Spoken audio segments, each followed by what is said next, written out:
ఉన్న బంగారాన్ని విడిపించి ఆ రోజు ఆన్లైన్ రేటుకే మేము కొంటాం. Sharma gold company.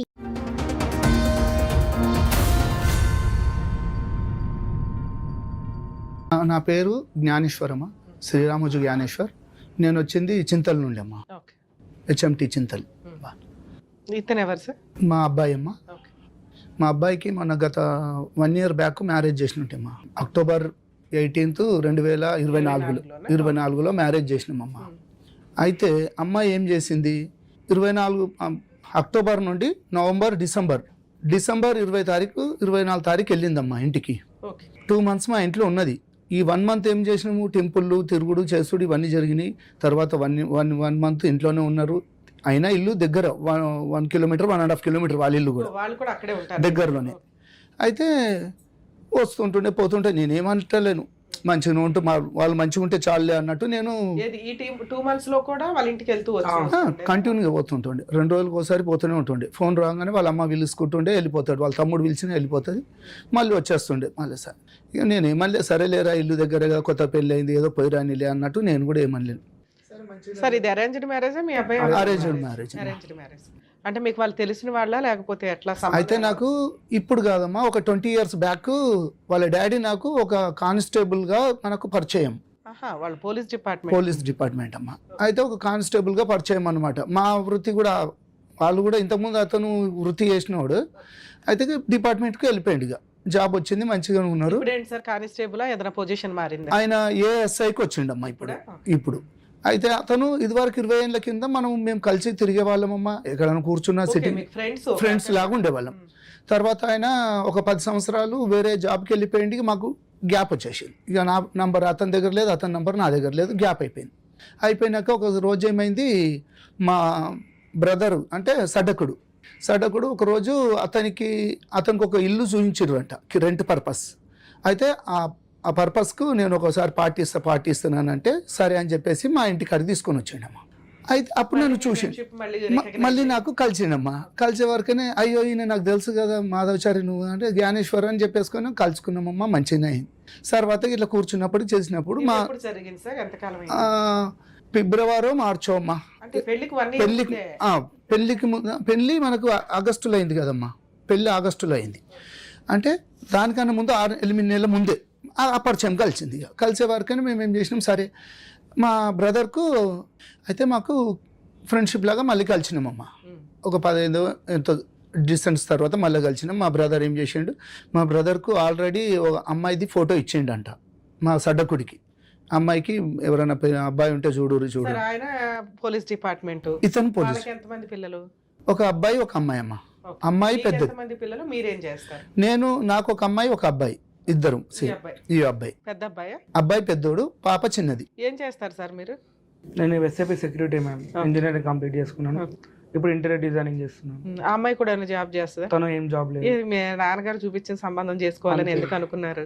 అంటే చిన్నప్పటి నుంచి ఈ రోజులు ఎవరు మాట్లాడట్లేదు కదా కుర్రాళ్ళు. చిన్నప్పటి నుంచి డాడ్ అంటే ఇష్టం, డాడ్ అంటే భయం. సూపర్. కొడతారా మీ నాన్న? కొడతాడు. బాగా పద్ధతిగా పెంచినట్టున్నారు కొట్టి. అంటే కొంచెం మా విశ్వబ్రహ్మణ్లో అది ఎట్లుంటుందమ్మా, కొంచెం పద్ధతిగా ఉండాలన్నట్టు. సూపర్. అయితే ఈ విధంగా మాకు పరిచయం అయిందమ్మా. పరిచయం అయినాక మాట మాధవచారి నీ బిడ్డది మ్యారేజ్ అన్నావు కదా, ఇక మా తమ్ముని కొడుకు కూడా ఉన్నాడు, ఒకసారి చూడు అని చెప్పేసి అన్నాడు. ఆ రోజు చూసిండు చేసిండు, సరే ఒకసారి మాట్లాడుకున్నాం. ఇక అట్లా కలిసిపోయినామమ్మా. ఇక పిల్ల బాగానే ఉందా, మీకు నచ్చింది అమ్మాయి? చూసారా? మాకు అప్పుడు చూపించలేడు. తర్వాత మళ్ళీ మాకు ఒక వీడియో పెట్టిండు, ఫోటో. ఆమె ఏది టీచర్ జాబ్ లాగా మాట్లాడుతున్నది అనమాట. అయితే ఏం చేస్తారంటే టీచర్ అని చెప్పేసి అన్నారు. టీచర్ అంటే బాబు చదువుకున్నాడు, అమ్మాయి చదువుకున్నారు, చాలు వాళ్ళిద్దరు ఆనందంగా ఉంటే మాకు చాలే అనుకో. ఇక చూసినాక నేను చూపించారా? మీ అబ్బాయికి నచ్చిందా కనుక్కున్నారా? చూపించిన సార్, ఓకే అన్నారు. ఓకే అన్నారా మీరు? ఆ అమ్మాయి కూడా ఓకే అందా మీ అబ్బాయిని చూసి? అమ్మాయి కూడా ఓకే అన్నారు. అయినాక మనకు ఇక్కడ జరుగుతున్నాయమ్మా, ఇవి మాట్లాడుకుంటున్నాము, మంచిగానే కలుస్తున్నాము. ఈ 6 months 8 months లోపల మాకు ఏమైంది, మంచిగా పరిచయం. ఆయన డే బై డే డ్యూటీ అమ్మా, ఒక రోజు పోతే ఒక రోజు ఉంటాడు. అలా నాకు ప్రతి డే బై డే ఫోన్ చేసేవాడు, కలిసేవాళ్ళము. షాప్ కాడికి వచ్చేవాడు, నాది కార్పెంటర్ పడడానికి షాప్ అమ్మ. షాప్ కాడికి వచ్చేవాడు, ఇంటికి వచ్చేవాడు, బావాదా అనేసి మేము అందరం కలుసుకుంటే ఇద్దరం ఇక కలుసుకుంటే వెళ్ళేటోళ్ళం. ఇక సార్లే ఇక నేను మంచిగా అనిపించింది. ఒకసారి ఏమన్నాడు, బావా మరి ఏంటి ఏం కథ, మరి అమ్మాయికి కూడా నేను పెళ్లి చేద్దాం అనుకుంటున్నాను, మరి ఏంది ఏం కదా అంటే నేను కూడా బాబుకి పెళ్లి చేయాలనే ఉన్నది బా, మరి ఇక మీరు చూడుర్రి ఓకే అనుకుంటుంటే మనము మాట్లాడుకుందాం అని చెప్పేసేసాను. సరే ఇక అయినాక సరే ఒక రోజు ఏం చేసిండు, కొంచెం నాకు ఎమర్జెన్సీ ఉంది, కొంచెం డబ్బులు కావాలన్నాడు. ఏంది బాబా దేని గురించి ఏంది అంటుంటే గోల్డ్ కొంచెం గిరువులో ఉన్నది, అది తీసి మళ్ళీ నీకు ఒక 10 daysలో ఇచ్చేస్తాను అని చెప్పేసి అన్నాడు. అప్పుడే బావా అనుకుంటున్నారా? అనుకున్నారు. ఎంగేజ్మెంట్ ఏమైనా ఎంగేజ్మెంట్ అవ్వలేదమ్మా, జస్ట్ ఊరికి మాట్లాడుకుంటున్నారు. ఒక ఈ టైంలో మిమ్మల్ని అప్పు అడిగాడా? మాకు ఎట్లా అంటే కలిసిపోతున్నాం ఇక రోజు ఫ్రెండ్షిప్ లో కలవటం వేరు సార్. ఆడపిల్లని మీ ఇంటికి ఇద్దామని అనుకుంటున్నారు, ఆ మాటలు అయినాయా అవ్వలేదు అప్పటికి? ఏది అట్లా అయినాకనే నన్ను బావ అన్నాడు, ఒప్పుకుంటున్నారు మాట్లాడుకుంటున్నారు నీకు ఇద్దాము అన్నప్పుడు జోగ్గా బావాన్ని స్టార్ట్ అయ్యింది. ఆ టైంలో మిమ్మల్ని అప్పు అడిగాడమ్మా. అంటే నాకు ఏమన్నాడు అంటే గోల్డ్ కొంచెం అంత గిరువు ఉన్నది, పెళ్లి టైంకి ఇడిపించాలి వస్తుంది, అది నేను పెట్టి మళ్ళీ మళ్ళా పెట్టేసి నీకు ఒక 10 daysలో నీకు రిటర్న్ చేసేస్తాను అన్నాడు. అంటే నేనన్నా అంతగానో డబ్బులు అంటే నా దగ్గర లేవు బావ అది ఇది అంటే, నువ్వు ఎట్లైనా ట్రై చేయి, నీ గురించి నాకు తెలుసు కదా, ఇంతగానో తిరుగుతున్నా చూస్తున్నా, నువ్వు ఒక ప్రొడ్యూసర్ లాగా సినిమా కూడా తీసినావు అది ఇది అని చెప్పేసి అన్నాడు. సినిమా కూడా తీసారు? ఒక సినిమా కూడా తీసిన. ఏది? సముద్రుడు అమ్మా, సముద్రుడు మూవీ ఒకటి సినిమా తీసినాం, కొత్త హీరో సుమన్ లో కొంచెం ఇది ఉంటాడు. అయితే నేను మొత్తం నాకు 4 పార్ట్నర్స్ ఉంటాం మామ, నేను కొద్దిగా నా షేర్ కొంచెం అంత ఇచ్చినట్టు అట్లా కూడా లాస్ అయిపోయినానమ్మా. అదొక దగ్గర నాకు ఒక 50 లక్షల దాకా లాస్ పోయినా. అయితే ఆ సినిమా ఎప్పుడమ్మా అది 1920లో, అప్పుడు 21లోనేమో మొన్న 24లో రిలీజ్ అయిందమ్మా. అది 24ఏనా రిలీజ్? ఆ టైంలో మూవీని కూడా దొరకపోయి చూపించిన. సో మీరు ప్రొడ్యూసర్ రేంజ్ లో ఉన్నారు కాబట్టి కొంచెం గిట్టుబాటు అవుతుందిలే అనుకున్నాడు ఆయన కూడా. ఫైనాన్షియల్ గా మంచిగా ఉన్నాడు. అడిగారండి అప్పు?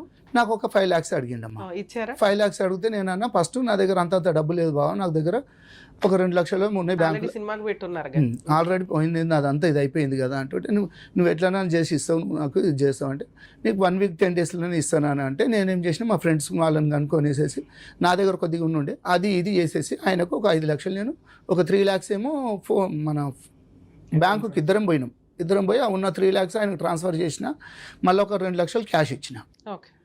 ఇవి తీసుకొని వెళ్ళి అదే రోజు బ్యాంకుకి వెళ్ళిండమ్మా. అది మా దగ్గరనే ఉంటుంది ఇండియన్ బ్యాంక్. ఆ బ్యాంకులో వెళ్ళిండ్రు, అబ్బాయి వాళ్ళ కొడుకు ఇతను ఇద్దరు వెళ్ళిండ్రు. నన్ను రమ్మన్నాడు, నేను రాను, మీదేముందో లావాదేవీలు ఏముందో చూసుకోరి, నేను కిందనే ఉంటానని చెప్పేసి కింద బయట కూర్చున్నానమ్మా. వాళ్ళు పోయిర్రు, ఒక గంట సేపు ఆడ ఏం జరిగిందో చేసుకున్నారు, వచ్చేసారు. వచ్చినాక మంచిగా కలిసినాం పోయినాం. ఇక ఎప్పుడైనా ఎమర్జెన్సీ అంటుంటే బావ నాకు ఒక 50,000 ఈడ కొంచెం ప్రాబ్లం. ఎంత ఇచ్చారు ఇప్పటికి? నేను దగ్గర ఒక 5 lakhs కాకుండా ఇంకో 2-3 లక్షల దాకా అవి ఫోన్ పేలలో చేసినాం. ఫోన్ పే పెళ్లికి ముందు పెళ్లి తర్వాత కూడా కంటిన్యూ అయింది? పెళ్లికి ముందు కొన్ని అయినాయమ్మా, 5 lakhs అయినాయి, మళ్ళీ కొన్ని అయినాయమ్మా ఫోన్ పే ద్వారా. కొంత 1 లక్ష అయింది, మళ్ళీ పెళ్లి తర్వాత 1,00,000 అది నాకు డేట్లతో సహా మన ఫోన్ పేలో ఉన్నాయమ్మా. అయితే పెళ్లి అయిన తర్వాత అంటే పెళ్లికి ముందు గారు అల్లుడు వాళ్ళ నాన్న దగ్గర నుంచి అప్పు తీసుకుంటూ వచ్చాడు, హ్యాండ్ లోన్ అని కానీ లేకపోతే ఫ్రెండ్షిప్. ఇక మంచిగానే మేము ఇద్దరము మంచిగా కూర్చునే వాళ్ళమమ్మా. వాళ్ళ ఇంటికి మేము పోయేళ్ళం, మా ఇంటికి మేము కూర్చునేటోళ్ళం, డ్రింక్ వేసేటోళ్ళం, చేసుకునేటోళ్ళం. వాళ్ళ ఇంటికి నేను పోయేటోని కూర్చుని పెట్టేటోళ్ళు, మా ఇంటికి వచ్చేటోళ్ళు, మేము కూర్చుని పెట్టేటోని. ఇట్లా మాకు ఇద్దరికి ఈ పరిచయాలు అయిపోయినాక ఇట్లా ఇచ్చుకుంటూ చేసిన. ఇక మళ్ళీ బొట్టు ఫంక్షన్ ఒకటి పెట్టుకున్నామమ్మా. బొట్టు ఫంక్షన్ పెట్టుకుంటే మేము ఏం చేసినాము, అమ్మాయికి ఒక రింగ్ ఇచ్చినాం. అయితే వాళ్ళు ఈవినింగ్ మా దగ్గరకు వచ్చేసి మీకు కూడా బొట్టు ఫంక్షన్, మేము కూడా మా అబ్బాయి అనుకున్నాను అంటే, బావ నా దగ్గర డబ్బులు లేవు, ఒక 30,000 అని చెప్పేసి అంటే నేను ఇమ్మీడియట్లీ అప్పుడు సాయంకాలం కొట్టేసిన. అదే రోజు 30,000 అంటే 30,000 ఇచ్చి, ఆ 30,000 ఇచ్చినాక ఏం చేసిండమ్మా, ఇక అందులోకి వెళ్ళి తెచ్చిండ. ఇక నాకేం తెలియదు, నాకు డబ్బులు లేవా, రింగ్ తెచ్చుకోవడానికి కూడా లేదు, మీరు రింగ్ పెట్టిర్రు, నేను కూడా పెట్టాను. మీరు ఎందుకు ఆ సంబంధం చేసుకోవాలనుకున్నారు? ఆడపిల్లలు దొరకట్లేదా లేకపోతే ఏంటి? మీరు ఫైనాన్షియల్ ఉన్నంతలో బాగున్నారు. ఒక ఆడపిల్లని ఇచ్చే వాళ్ళ తండ్రి ఇలా అప్పులు అడుగుతున్నాడు అంటే ఇదేదో తేడా కొడుతుంది. పైగా రేపటి రోజున డిపార్ట్మెంట్ నేను ఎటు చుట్టూ తిరగాలని మీకు ఆ రోజు ఏమి నాకు అది అనిపించలేదమ్మా. ఈయన ఒక డిపార్ట్మెంట్, నాకు జర కొంచెం ఏదైనా ఇబ్బంది పడినా చేసినా కానీ జర మా ఎంపుడు అని అంటే కొంచెం బయట కొంచెం పవర్గా ఉంటుంది అన్నట్టు నేను ఆ ఆలోచనలో పోయినా కానీ ఇస్తానంటున్నాడు. నేను ఇప్పుడు ఈ 5 లక్షల అమౌంట్ తీసుకున్నప్పుడు, ఈ 5 లక్షలు తీసుకుంటున్నప్పుడు నాకు చెక్స్ ఇస్తానాడమ్మా. చెక్స్ ఇస్తానంటే సరేలే బావ, నేను వేరేటోళ్ళ దగ్గర ఒక 2 లక్షలు తీసుకుంటున్నా, 3 లక్షలు వెళ్ళి ఇస్తున్నా, సరే నీకు అవసరం అంటే ఇద్దరు చెక్స్ కూడా తీసుకోలేనమ్మా. వద్దని చెప్పినా నేను ఇక ఈ పిల్లనే ఇస్తున్నావు బావా, నాకు ఇక చెక్కులతో నాకేం పని ఉంటుంది అని చెప్పేసి చెక్కులు కూడా వద్దన్నా. పిల్లని ఇస్తున్నావు బాబా, చెక్కులు వద్దు కాదు, ఇయ్యం పిల్లాడిని ఇస్తున్నాను బాబా, చెక్కులు ఏమన్నా ఇవ్వ అని అడగాలి. ఇక్కడ ఇస్తున్నది పిల్లాడిని అండి, మనం కాపాడుకోవాల్సిన పరిస్థితులు ఇప్పుడు పిల్లలు మగపిల్లల విషయంలో ఇలా జరుగుతుందని నాకు తెలియదమ్మా. 1-2-3 పంచాయతీలకు దోలకపోయినుండే ఈయన మంచిగానే మాట్లాడుతుండే, ఏదన్నా ఉంటే ఇగో ఇది ఇది అని చెప్పేసి అంటే నాకు కూడా మంచిగా అనిపించింది. ఆడవాళ్ళ తప్పు ఉంటే ఆడవాళ్ళకు చెప్తున్నాడు, మగవాళ్ళ తప్పు ఉంటే మగవాళ్ళు అరే ఏదైనా మంచిగానే చెప్తున్నాడు కదా, న్యాయంగానే మాట్లాడుతున్నాడు అన్నట్టు నేను ఏం వద్దు అన్నారు. ఇది నేను వద్దన్నానమ్మా. చెక్స్ కూడా ఇస్తాను. పెళ్లి విషయం ఎట్లాగా ఏంటి, పెళ్లి ఎట్లా జరిగింది అంటేనమ్మా, ఇవన్నీ జరుపుకుంటూ వచ్చినాయి. ఆయనకు అవసరానికి నేను ఇచ్చిన ఒకటి ఎంగేజ్మెంట్ చేసిర్రు సార్. బొట్టు ఫంక్షన్ లో ఉంగరాలకే మీ దగ్గర అప్పు తీసుకున్న వ్యక్తి పెళ్లిలో మరి మగపిల్లోడికి ఏమన్నా అయితే నాకేం చెప్పిండమ్మా, గోల్డ్ ఏమన్నా ఇవ్వలేడమ్మా. డౌరీ ఏమన్నా ఉందా? యాక్చువల్లీ డౌరీ అనగానే పెళ్లి ఖర్చుల నిమిత్తం ఏమన్నా అట్లా ఉందా? ₹1 ఇచ్చింది లేదమ్మా. ఆయన నాకేం చేసిండంటే ఎంగేజ్మెంట్ అవుతుందమ్మా, ఎంగేజ్మెంట్ అవుతుంటే ముందే చెప్పిండు, ఒక రోజు 2 రోజుల ముందే చెప్పిండు, బాగా మళ్ళీ నువ్వు నన్ను ఆడ డబ్బులు అవి బంగారం అని అడగకు, నేను తర్వాత నీకు పెడతాను, నీకు ఇస్తాను, పెళ్లి వరకు ఇష్టంతో ఎప్పుడన్నా కుదిరితే చేస్తా, పెళ్లి వరకు నేను చేసిస్తా. ఇప్పుడైతే నా దగ్గర ఒక 1 మంత్ ముందు అట్లా అయ్యింది కదమ్మా ఎంగేజ్మెంట్, 1 మంత్ 1.5 అయితే ఆ తర్వాత ఇస్తాను అని అంటే నేనేమన్నట్టు పంతులు కూడా అడిగిరమ్మా, ఇచ్చేడుతుంటే ఆడ లావాదేవీలు పెట్టుకున్నాలి కదా అన్నట్టు వాళ్ళ ఇష్టం. నువ్వు ఎందుకు అడుగుతున్నావు, నీకు అవసరమా అని చెప్పి పంతుల్ని బెదిరించిండు. బెదిరిస్తే నేనేమన్నంటే పంతులతో మాట్లాడుకున్నాం, మేమంతా సెటిల్ అయిపోయింది పంతులు, మాకు మీరేమి దీంట్లో ఏమి అడగకండి అని చెప్పేసేసాను. ఆయన కార్యక్రమం ఆయన చేసేసి అమ్మ. అయితే ఇక ఎంగేజ్మెంట్ అయిపోయిందమ్మా. ఎంగేజ్మెంట్ అయితే ఈ మాట కూడా చెప్పిండు, మా అమ్మాయి ఎవరు కాలు మొక్కదు, నువ్వు మళ్ళీ పెద్ద మనుషులను కూర్చుని పెట్టి మీ అన్నల్ని అక్కల్ని వదినల్ని పెట్టి కాలు మొక్కేమనవు, ఆమె మొక్కదు అన్నది. నేను సరేలే బావ అని చెప్పేసి దాన్ని కూడా ఒప్పుకున్నా. సరే కాలు మొక్కపోతే ఏముందిలే అని చెప్పేసి ఇక ఈ విధంగా మాకు మంచిగా కొంచెం ఆయన గురించి నాకు ఇది అనిపించి నేను సరే నేను అన్నిటికీ ఓకే ఓకే ఓకే అనుకుంటూ వచ్చిన. మీరు ఎంగేజ్మెంట్ నుంచి మ్యారేజ్ లోపు అమ్మాయితో మాట్లాడారా? బాగానే మాట్లాడుకునే వాళ్ళ ఇద్దరు. అంటే ఊరికే ఏదో టాపిక్ తీసుకుంటది, మా డాడీ మీకు 2 లక్షలు ఇవ్వాలా, మీకు కోట్లు ఇవ్వాలా, ఎందుకు అసలు ఆ టాపిక్ లేదు కదా మీ నాన్న దగ్గర. ఈమె తీసే టాపిక్ నాకు ఫోన్ చేస్తుంది, ఫోన్ చేసి రింగ్ పెట్టాం కదా అంటే అది మేము కొనుక్కున్నారు. ఇంకోటి ఎంగేజ్మెంట్ రోజు మేడం నాకు 2.5 grams ఫస్ట్ రింగ్ తీసుకొచ్చారు, అది రీపోయింది. అది రీపోయిన తర్వాత మళ్ళీ ఏం చేసి మళ్ళీ బంగారం షాప్ పోతే పైసలు కట్టాలని చెప్పేసి డాడీ పంపించాడు. డాడీ పోయి మళ్ళీ 13,500 రూపీస్ ఎక్స్ట్రా చేసుకొని నాకు ఇంకో రింగ్ తీసుకొచ్చాడు. నువ్వేం తీసుకొస్తావు నాన్న, నువ్వు పెద్ద పెళ్లి పెద్దవి, నువ్వు నాకు డాడీవి, నువ్వు వాళ్ళకి పల్లి చేస్తున్నావు ఏంటంటే పోనీ బేటా అని. సరే ఆయన ఫ్రెండ్షిప్ లో 2 వైపులా కలిపి చేసుకుంటున్నాడు అనుకుందాం. మీ ఇద్దరి మధ్య ఫ్రెండ్షిప్ అంటే ర్యాపో బాగానే ఉందా మీ వైఫ్ కి? నేను చెప్పాను మ్యామ్, 2-3 times చెప్తా, వాళ్ళ ఇంట్లో కూడా చెప్పాను ఇట్లా అమ్మాయి వద్దంటుంది పెళ్లి, మరి ఎందుకు చేస్తారు వద్దందా? మరి ఆ మాట మీ నాన్నకి చెప్పాను. ఏం సార్ మా అమ్మాయి కొంచెం తేడాగానే మాట్లాడింది కదా స్టార్టింగ్ లోనే, జోక్గా కూడా అనరు పెళ్లి ఇష్టమేనా అని మిమ్మల్ని ఇందాక అడిగి ఏమన్నారు, ఇష్టమే మేడం అమ్మాయితో మాట్లాడాం స్టార్టింగ్ లో అదే. మళ్ళీ తర్వాత వీళ్ళు మాట్లాడుకున్నప్పుడు ఈ మాట అన్నారంట, ఈ మాట బాబుతో అన్నారు, మా మిస్సెస్ తో కూడా అన్నదంట. అన్న వరకు నేను ఏం చేసిన, మా సడ్డకుడు ఉంటాడు కదా వాళ్ళ అక్కనే, వీళ్ళ అక్కయ్య భర్తని ఆయననే చూపించింది, మాట్లాడింది. అయితే వాళ్ళిద్దరిని పిలిపించి నేను ఇతనికి ఫోన్ చేసిన, ఏం బాబా ఇది ఏం పంచాది, ఏం లోలి, పెళ్ళే కాలేదు ఇప్పుడు ఏమో అంటున్నారు అంటే లేదు బాబా అట్లా ఏముండదు అని అంటే, నేను మా అన్నని మా వద్దని పిలిచి ఇట్లా అంటున్నదంట, మరి ఒకసారి తెలుసుకున్నాక మరి ఏదైనా ఎంగేజ్మెంట్ చేసుకుందాము అని అంటే, కాకముందు ఇది బొట్టు ఫంక్షన్ అయిపోయినాక ఎంగేజ్మెంట్ కాకముందు అయితే పోయినామమ్మ. నేను మా మిస్సెస్ వాళ్ళిద్దరు ఇంటికి వెళ్ళినాం, వాళ్ళ ఇంటికి వెళ్ళి మాట్లాడినాం. చూడు మరి మా భార్య అన్నది అనుజ్ఞ నువ్వు ఇట్లా ఫోన్ చేసి నాకు ఇష్టం లేదని చెప్పినావు, మరి ఎందుకన్నా అంటే వాళ్ళ డాడీ అన్నాడు, ఏమమ్మా అన్న అత్తయ్యతో అంటే నేనెందుకన్నా, నాకు డాడీ నా గురించి నీకు తెలుసు కదా, నేనెందుకంటానని చెప్పేసి మాట మలిపేసేసి మాట్లాడిందట. అప్పుడే మీ వైఫ్ కి మీ అబ్బాయికి ఒక డౌట్ రావాలిగా మీకు గానీ, ఇట్లా మన ముందు ఒక ఎందుకంటే నిజం మీకు తెలుసు అమ్మాయికి తెలుసు. అవును, మీ వైఫ్ వాళ్ళు విన్నారు, మీ అబ్బాయి కూడా విన్నాడు. వాళ్ళు అబద్ధం చెప్పరు, నాన్న ఇట్లా అంది పెళ్లి ఇష్టం లేదు అని. సో ఇంత అబద్ధం చెప్తుంది ఇప్పుడే ఈ అమ్మాయి, ఇదేమైనా కొంచెం తేడా వ్యవహారమా అని మీరు ఎందుకు స్టాప్ అవ్వలేదు? పైగా అన్ని అప్పులు అడుగుతున్నాడు మిమ్మల్ని. ఏంటంటే ఒక నమ్మినమ్మా ఆయనని. మెయిన్ రీజన్ అంటే మేడం ఇక్కడ డైలీ డే బై డే తాగడం అయింది ఈయన డాడీకి, అతను మా మామయ్యకి.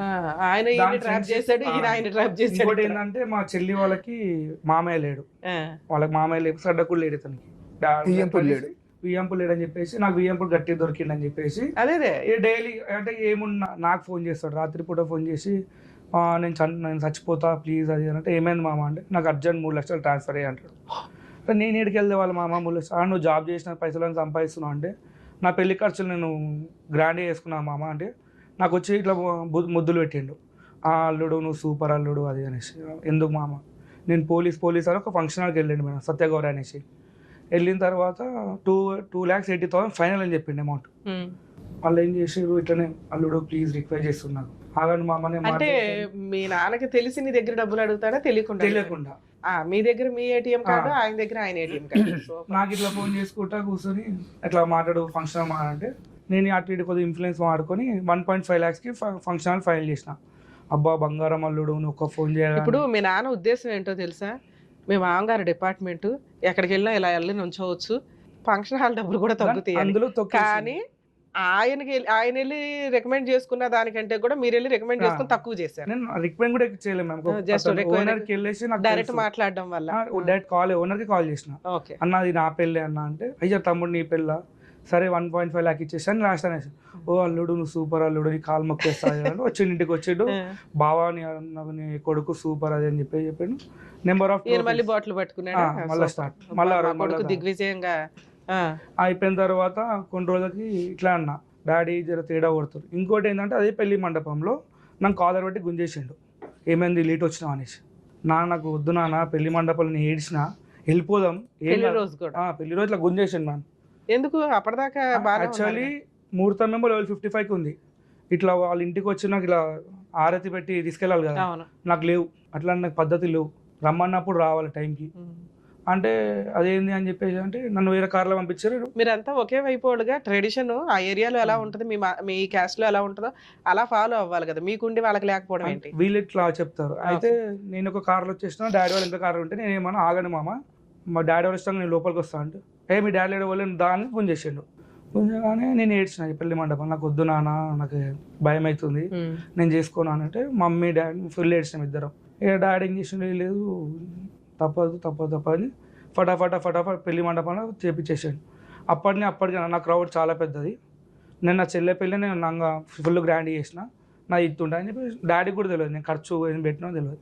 భరత్ ఇవన్నీ చాలా పెట్టారు మీరు. నేను ఓవరాల్ నాకు ఖర్చు 8 lakhs వచ్చింది మేడం నాది. అంటే నా వీడియోస్ ఉన్నాయి మీకు ఇచ్చి పెడతా. వాళ్ళు కూడా వచ్చి నా కాలు మొక్కిరు, అబ్బా ఇంత పెద్ద గ్రాండ్గా చేసినావు భరత్ అంటే ఇట్లా పోల్ లైటింగ్ ఉంటాయి కదా మేము పెద్దవి అవన్నీ పెట్టి డాడీ కూడా తెలియదు అవన్నీ అంతగా గ్రాండ్గా చేసుకున్నా. ప్రీ వెడ్డింగ్ చేసుకున్నాను, ప్రీ వెడ్డింగ్ కూడా నేను ఏం ఖర్చు పెట్టినా అడగలేను నాకు. ఇక అంటే వీళ్ళిద్దరే డైలీ తాగుడు అది దేనికి చేసుకుంటున్నావు ప్రీ వెడ్డింగ్ అట్లా ఏం లేదు, ఫోటోగ్రాఫర్ ఇవన్నీ పెద్ద తీసుకున్నాను అన్నీ చేసుకున్నాను. పెళ్ళైన 2 రోజులకి లొల్లి స్టార్ట్. ఫస్ట్ నైట్లు జరిగినాయి అర్థం కాలేదు. కోఆపరేట్ చేసిందా ఫిజికల్ గా? కొద్దిగా ఫస్ట్ స్టార్ట్ చేసింది, అందులో ఏడవడం స్టార్ట్ చేసింది. నేను బండల మీద వండుకుంటాను, వచ్చి చెప్పాను ఇంట్లో నాన్న పిల్ల ఇట్లా చేస్తుంది సైకో చేస్తుందా అంటే అదు ఏమంటారు ఇట్లా అవుతుంది అని చెప్పారు. దాని తర్వాత చూసుకున్నా అటు ఇటు ఫుల్ టార్చర్ పెట్టేసారు. నాకు ఫోన్ చేస్తాడు, హలో ఏడున్నావు అంటాడు. చెప్పండి మా అంటే అల్లుడు అంటే ఎక్స్పెక్ట్ ఉంటుంది, అయిపోయింది ఏడున్నావు ఇంట్లో చికెన్ వండిపోయిస్తాం దా తినడానికి రా అంటాడు. అరే ఇదేంది మన డాడీ ఇట్లా పిలుస్తుండు అంటే వాళ్ళకి పద్ధతి అంటాడు. అరే పద్ధతి ఒక అల్లుడిని నేను ఇంటికి కోసం నాకు వాల్యూ అంటే వచ్చినావా నమస్తే కూర్చో అంటాడు ఇంటికి పోతే.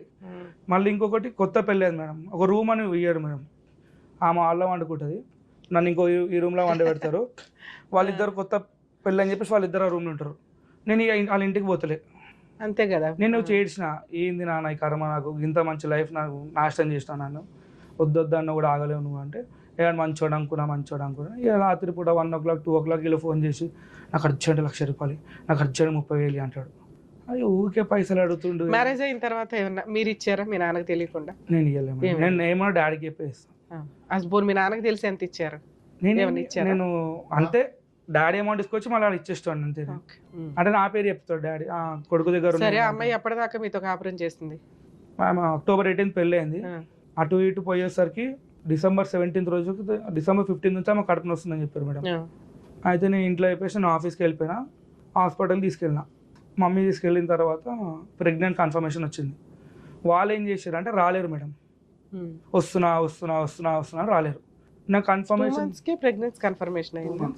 ఆమెకి అప్పుడు డేట్ రాలేనప్పుడు వచ్చింది, డిసెంబర్లో అయింది. అయితే నేనేం చేసినా నేను వాళ్ళకి ఫోన్ చేసుకున్నా, మామయ్య మీరు తాత అవుతారు అనేసి.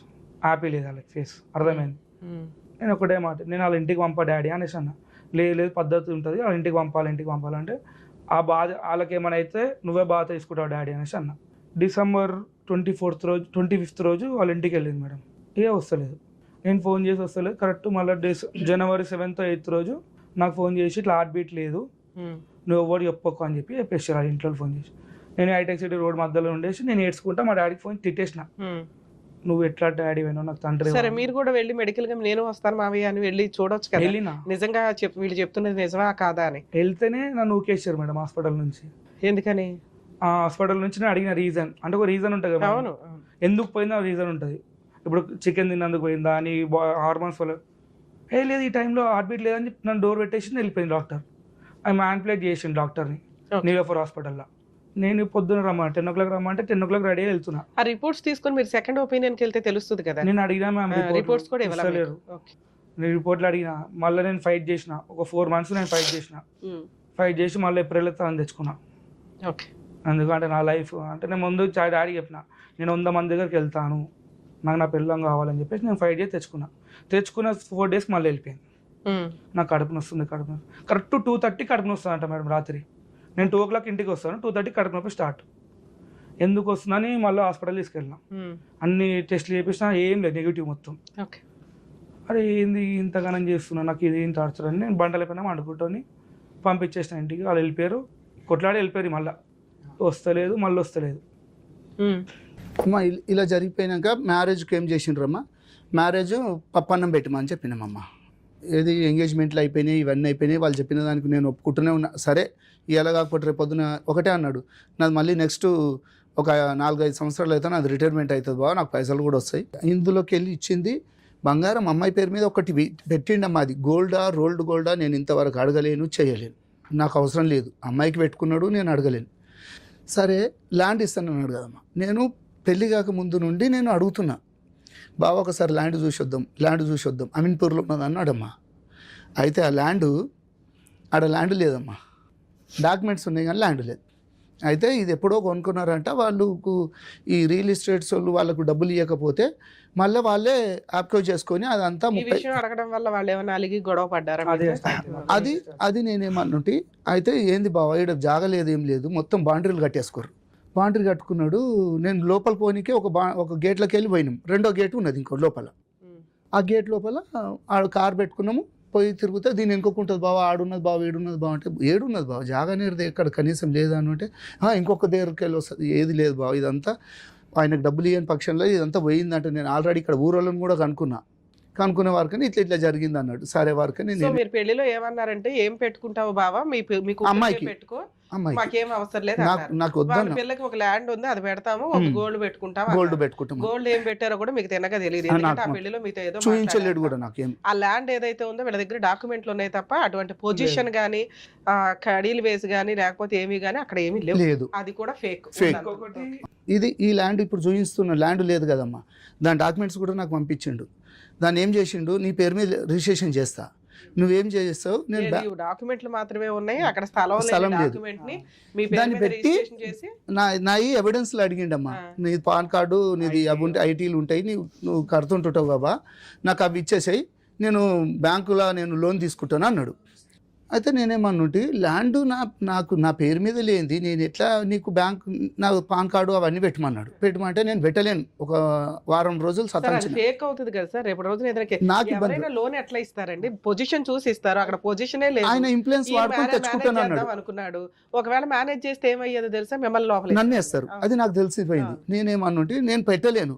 అయితే ఒక 1 week తర్వాత మళ్ళీ ఏమన్నాడు, బావా నువ్వు నాకు హుషారు చూపించినావు, నాకు పేపర్లు పెట్టమంటే పెడతలేవు అంటే, నేనన్నా బావా పేపర్లు పెట్టినంత మాత్రమే కాదు, ఆడ ల్యాండ్ లేదు ఏం లేదు, నేను మ్యారేజ్ అయినాక 1 month లోపల నేనమ్మా ఇవన్నీ.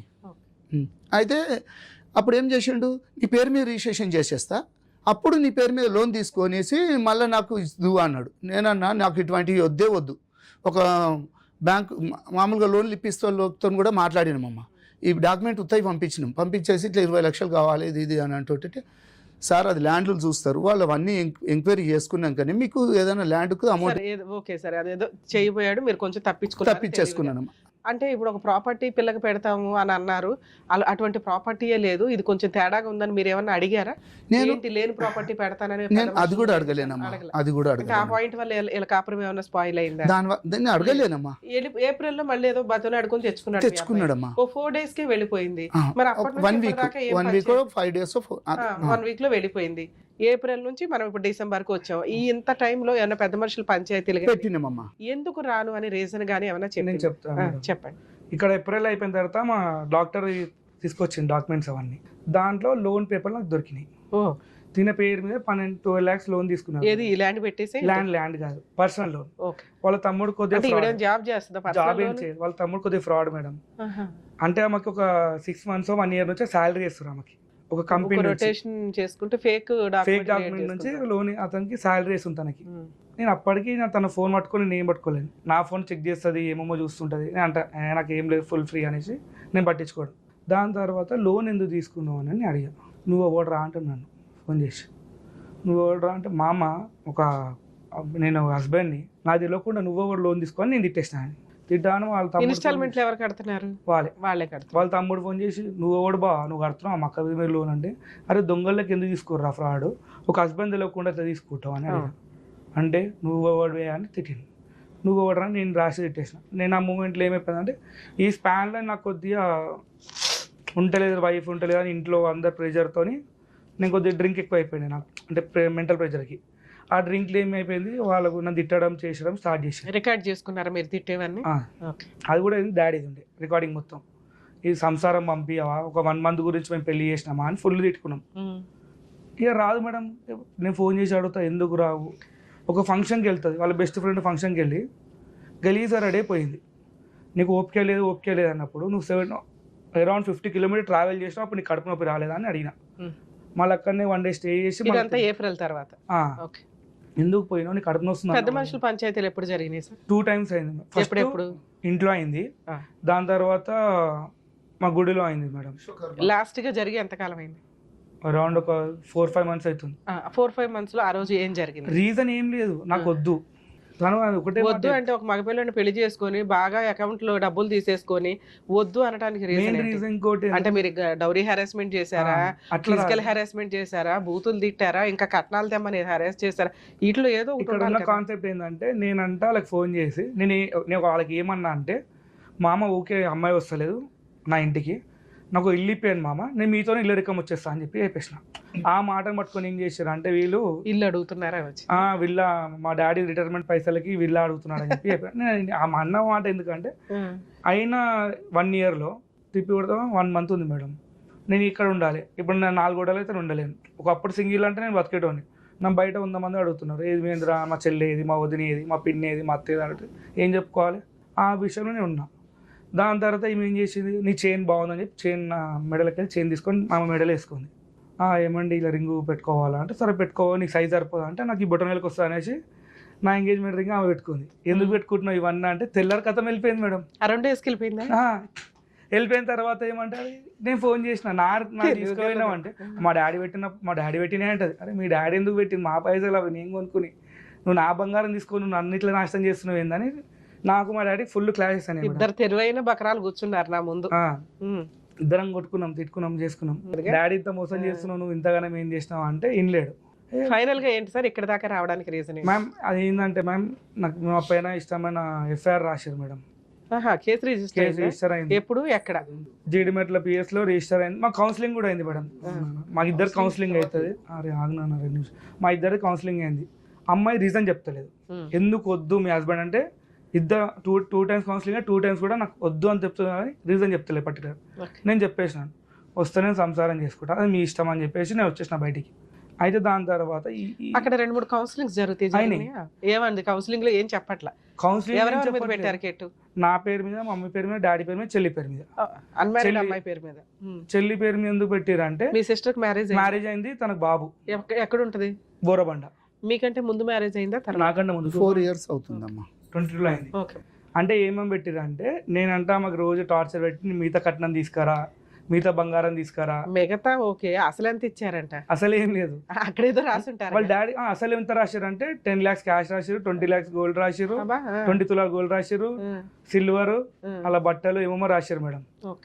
అవి ఏం లేవు. నా దగ్గర ప్రూఫ్ అని చెప్పేసి నేను అడ్మిట్ చేసిన. నేను మా చెల్ల అంట ఆమెకు రోజు టార్చర్ పెట్టుకుంటే నా పైసలు తీసుకురా అని అడిగినానంట. మీ చెల్లి ఎక్కడ ఉందమ్మా ఇంట్లో? పాప ఆవిడ ఉండదు కదా. వీళ్ళు అంటే కేసు స్ట్రాంగ్ కావాలని చెప్పేసి మమ్మీ అంట తను నిద్రపోతుంటే బకెట్ వాటర్ పోసి లేవు ఊడు అని చెప్పేసి అడిగినామంట. అయితే ఇంకోటి ఏమో చెప్పింది, మేము డైనింగ్ టేబుల్ మీద కూర్చోవద్దు, మేము మంచం మీద కూర్చోవద్దు అంటే మీ డాడీ ఏమన్నాడు, పొద్దున్న లేచి ఇల్లుడు వాళ్ళమ్మ అంటే మా కూతురే మా సర్వెంటా. అమ్మ పెళ్ళి అయిందమ్మా, పెళ్ళి అయిన కొత్తలో వచ్చిండ్రు, మంచిగానే ఉన్నారు, అన్నిటికీ మేము అడ్జస్ట్ అయిపోయినాం. పెళ్ళి అయినా ఇంట్లోకి వచ్చిండ్రమ్మా, ఇంట్లో అయినాక అడ్జస్ట్మెంటింగ్ అయిపోయినాము, అంతా ఉన్నాం.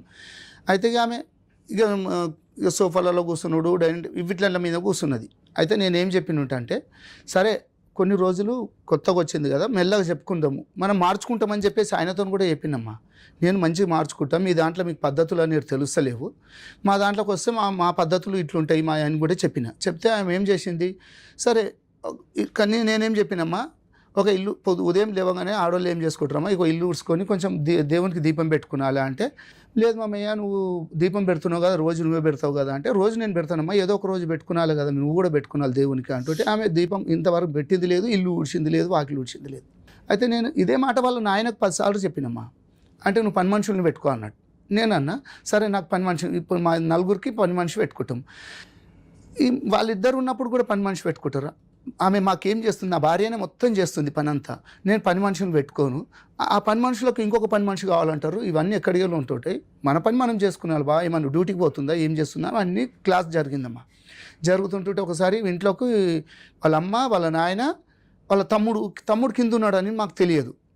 అయితే ఇట్లా డిస్కస్ జరుగుతుంటుంటే ఇంటలేదు చేస్తలేదు అంటుంటే ఒకరోజు పంచాయతీకి వచ్చారు వాళ్ళిద్దరు తల్లిదండ్రి మా మీదకి వచ్చి మాట్లాడుతుంటుంటే నేనన్నా, చూడు బావ ఏం పని చేయదు, ఏం చేయదు, ఇట్లనే కూర్చుంటుంది, అత్తమ్మ పని చేస్తుంటుంటే అందరు కింద మా ఆడిపడుచులు అక్కలు వాళ్ళు వీళ్ళందరూ వచ్చి కింద కూర్చొని హాల్లో సాఫ్ వేసుకొని కూర్చొని మాట్లాడుకుంటుంటే ఈమె సోఫా మీద కూర్చొని కాలు మీద కాలు వేసుకొని ఉప్పుకుంటూ కూర్చుంటుంటుంది. నేనేం చేసినట్టే అంటే ఒకసారి చెప్పినండమ్మా, అదొక్కటి తప్పే నాదిగా.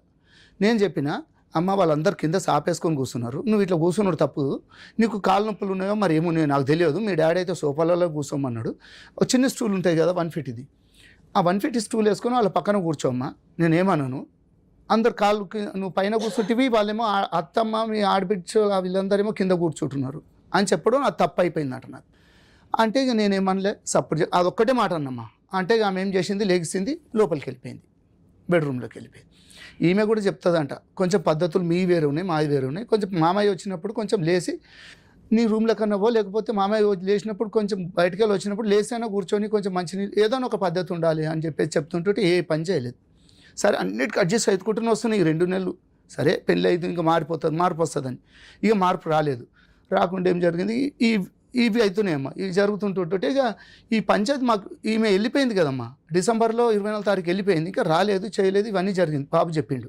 తర్వాత ఏం చేసిండ్రు, ఈ ఒక పంచాయతీ రోజు వాళ్ళ తమ్ముడు కింద ఉన్నాడమ్మా, అమ్మ నాయన మాట్లాడుతున్నారు, మేమిద్దరం ఉన్నాం వాళ్ళిద్దరు ఉన్నాం మాట్లాడుకుంటున్నాం, ఆమెకు పద్ధతులు నేర్పలేవు, నువ్వు చేయలేవు, ఇవన్నీ మేము చెప్పుకుంటుంటే ఈ తల్లి ఏం చేసింది, ఫోను కొడుకుకు ఆన్ చేసేసి కొడుకుకు అది పెట్టిండ్రు, వాళ్ళు ఆ కాన్ఫరెన్స్ అయ్యిందో ఆ ఫోన్ పెడితే ఆ కొడుకు ఏం చేసిండు, వేరే వాళ్ళకి కాన్ఫరెన్స్ పెట్టిండు.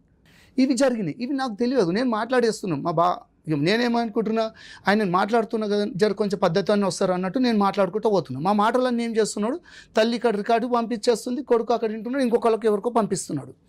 ఇవన్నీ జరిగినాక నేను ఈమె అన్నది, కింద వాళ్ళ కొడుకున్నాడే ఫోన్ వింటున్నాడు అంటే, ఫోన్ మాట్లాడుతున్నాడేమోలే నాకేం తెలుసులే అని చెప్పి.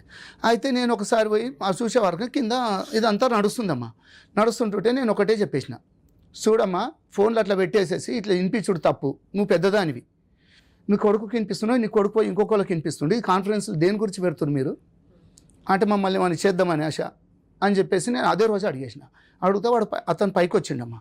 పైకి వచ్చేసి, ఏం డాడీ మీది ఎప్పటికి ఇదేనా, పంచాయతీలు లొల్లి లేనా, పెళ్ళి ఎన్ని రోజులు అయింది అది ఇది అని చెప్పేసి అంటే, నేను 23 చిన్నవాడు. అయితే నువ్వేంది ఇట్లా మొత్తం ఇట్లా రుబాబ్గా వచ్చేసిండమ్మా, ఒక గుండాయిజం లాగా ఉంటాడు అతను మనిషిని.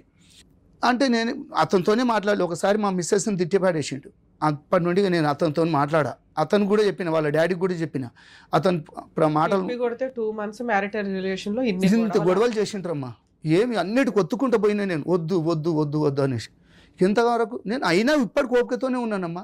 సార్ ఇప్పుడు మీకు కోడలు కావాలా? నేను కావాలని చెప్తున్నాను, కావాలని చెప్తున్నాను. స్టేషన్ లో కేసు ఎఫ్ఐఆర్ అయిందా? ఎఫ్ఐఆర్ ఎట్లా చేసిర్రు? బెయిల్ ఇచ్చారా? స్టేషన్ బెయిల్ అయితే ఏం లేదు. ఎఫ్ఐఆర్ అయిందమ్మా, అంతవరకే వచ్చింది.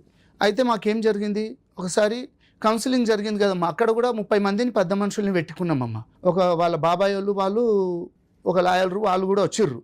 అయితే మనకు మా నుండి నేను కులపొల్లని, తర్వాత మా అక్కజలని, వీళ్ళు మాది ఒక 20 మంది, మేము వాళ్ళు 30 మంది వచ్చినామమ్మ. వచ్చి ఒక టెంపుల్లోని కూర్చున్నాం, ఏడ గొడవలు అయితే చేస్తాయి అన్నట్టు.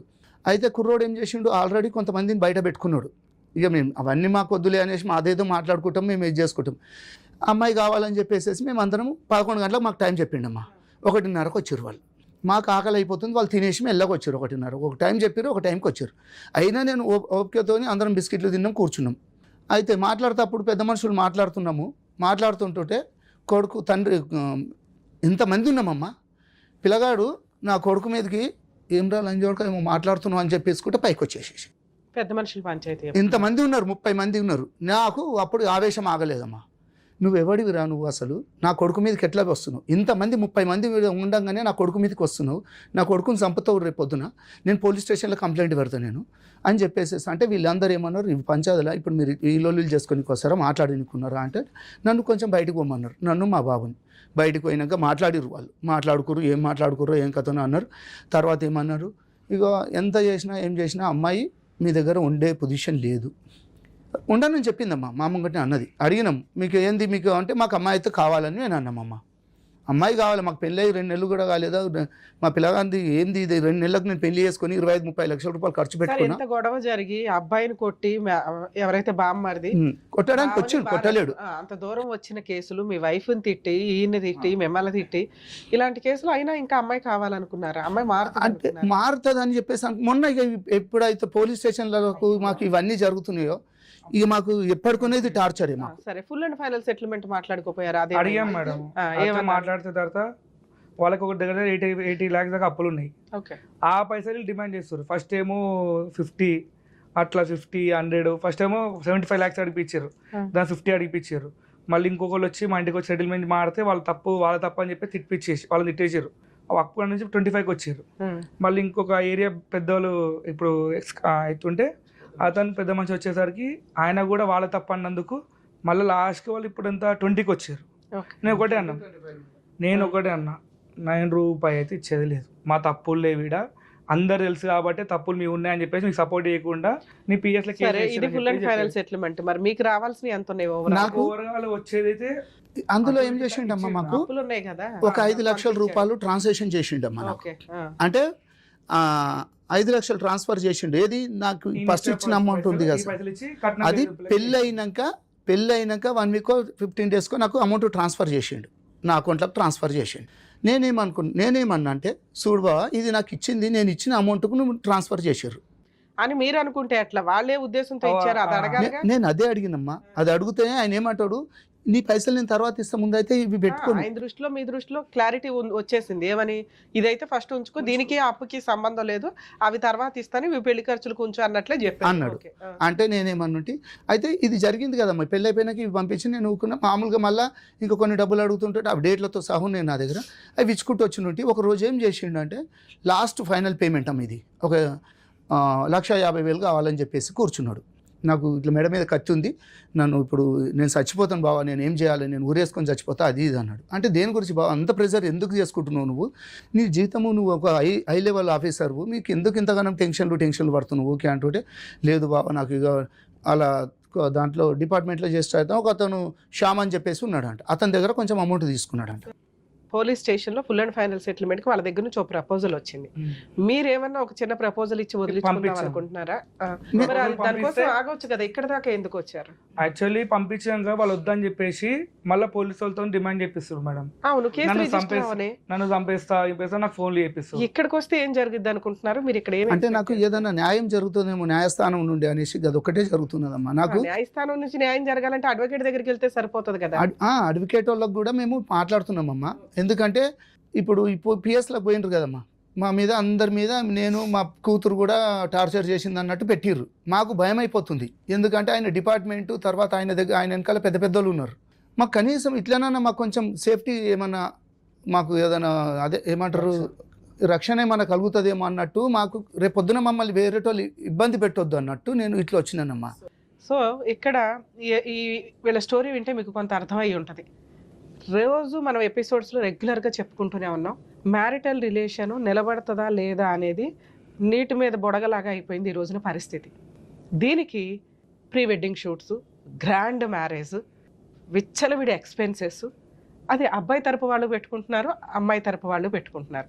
లీగల్గా ఏం చెప్తున్నాం, రిజిస్టర్ మ్యారేజ్ చేసుకోండి, ఇటు 10 మంది అటు 10 మంది, తర్వాత రిసెప్షన్ పెట్టుకోండి, ఇద్దరు ఈక్వల్గా వేసుకోండి, ఇది లీగాలిటీ. అలా చేయంగా మనం సాంప్రదాయం ఒకటి ఫాలో అవ్వాలి, అది పర్ఫెక్ట్. సాంప్రదాయం ఫాలో అయ్యేటప్పుడు అది కూడా రీజనబుల్గానే ఉండాలి. సాంప్రదాయపరమైన ఎక్స్చేంజ్లు ఏమన్నా జరిగితే అది డౌరీ కాకుండా, బట్టలు మేము 50,000 పెట్టామండి, వాళ్ళు ఒక రింగ్ పెట్టారు, మేము రింగ్ పెట్టాం, మాకు పెళ్లి ఖర్చులు ఎంత అయింది, వీళ్ళకి రిసెప్షన్ ఖర్చులు ఎంత అయినాయి, ఇవన్నీ కూడా కోర్టు సాంప్రదాయ ఎక్స్చేంజ్ల కిందే చూస్తుంది. అంతే తప్ప అది డౌరీ ట్రాన్సాక్షన్ల కింద వాళ్ళు వాడుకున్నా కూడా కోర్టు ప్రాపర్గా, వాళ్ళకి సాంప్రదాయాలు తెలుసు కదండి, ఏ జడ్జి ఎక్కడ నుంచో రారుగా, అందరూ మనలాంటి వాళ్ళమే జడ్జెస్ అవ్వడం చదువుకొని ఇట్లా అవుతుంది కాబట్టి వాళ్ళకి అన్నీ తెలుసు. డౌరీ అని ఎప్పుడు వస్తుందంటే ఆ పెళ్లి టైంకి పెద్ద మనుషులతో మాట్లాడుకుని ఉంటారు, మేము 30 లక్షలు 20 లక్షలు 10 లక్షలు, ఆ 10 లక్షలు అకౌంట్ ట్రాన్సాక్షన్ లేకపోతే పళ్ళాల్లో పెట్టి ఇవ్వడం ఇలాంటివి జరుగుతూ ఉంటాయి. అవి కూడా రీజనబుల్గా ఉండి ఫర్దర్గా ఎటువంటి హెరాస్మెంట్లు లేకపోతే దాన్ని కూడా పెద్దగా కన్సిడర్ చేయరు. కానీ ఇక్కడ అటువంటి డౌరీ ట్రాన్సాక్షన్స్ ఏమీ లేవు, మాట్లాడుకునే మాటలు మాత్రం హైప్ రేంజ్లోకి వెళ్ళినాయి. సో పెళ్లి ఖర్చులు పెట్టుకునేటప్పుడు అది అబ్బాయిలైనా అమ్మాయిలైనా ఆలోచించుకోండి, గోడకేసిన సొన్నం. అవి అబ్బాయిల దగ్గర నుంచే వసూలు చేస్తాము అంటే కుదరదు. ఎందుకు అంటే మీరు గ్రాండ్గా పెళ్లి చేసుకుంటున్నారు, మీ ఇష్టం కోసం, మీ సంతోషం కోసం చేసుకుంటున్న సెలబ్రేషన్ 10 మందిని పిలిచి వాళ్ళ బ్లెస్సింగ్స్ తీసుకోవడం కోసం జరిగేది. లేదు మేడం వాళ్ళు గ్రాండ్గా చేయమన్నారు, 2000 మందిని పిలిచారు అంటే మీరు అప్పుడే చెప్పుకోవాలి.